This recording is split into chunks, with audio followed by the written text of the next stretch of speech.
महाभारत में ऐसे कई योद्धा थे जो बेहद ही शक्तिशाली थे। उनका मुकाबला करना मतलब मौत को दावत देने के समान था। ऐसे ही एक योद्धा थे पांडुपुत्र भीम।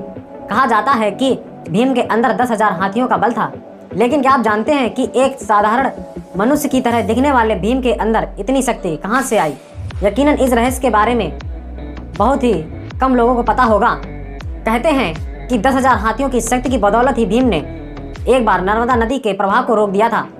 भीम के अंदर इतनी शक्ति आने के पीछे एक रोचक किस्सा है, जिसके अनुसार भीम बचपन से ही काफ़ी शक्तिशाली थे। वो दौड़ने में, निशाना लगाने में या कुश्ती लड़ने में, सभी खेलों में धृतराष्ट्र के पुत्रों यानी कौरवों को हरा देते थे। हालांकि उनके अंदर कौरवों के प्रति कोई द्वेष नहीं था, लेकिन दुर्योधन के मन में भीमसेन के प्रति दुर्भावना शुरू से ही थी।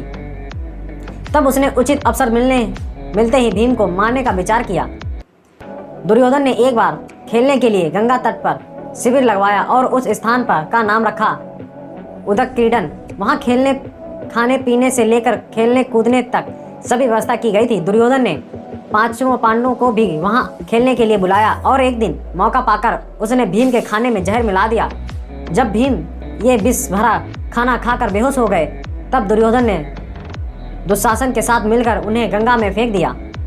भीम मूर्छित अवस्था में ही पानी में के रास्ते नागलोक पहुंच गए। वहां सांपों से उन्हें खूब डसा, जिसके प्रभाव से उनके शरीर से विष का असर कम हो गया।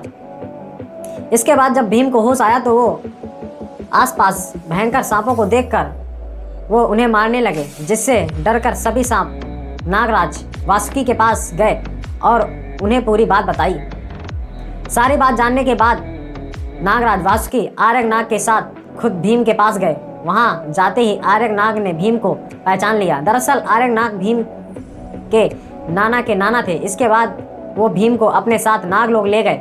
वहां उन्होंने नागराज वासुकी से भीम को उन कुंडों का रहस्य पूछा की आज्ञा मांगी, जिससे 1000 हाथियों का बल था। बाद में नागराज वासुकी ने उसकी आज्ञा दे दी और तब भीम 8 कुंडों का रस पीकर एक दिव्य शैया पर सो गए। नागलोक में भी जब भीम 8 दिन तक सोए रहे और जब वो जागे तो उनमें 10,000 हाथियों की शक्ति आ गई थी।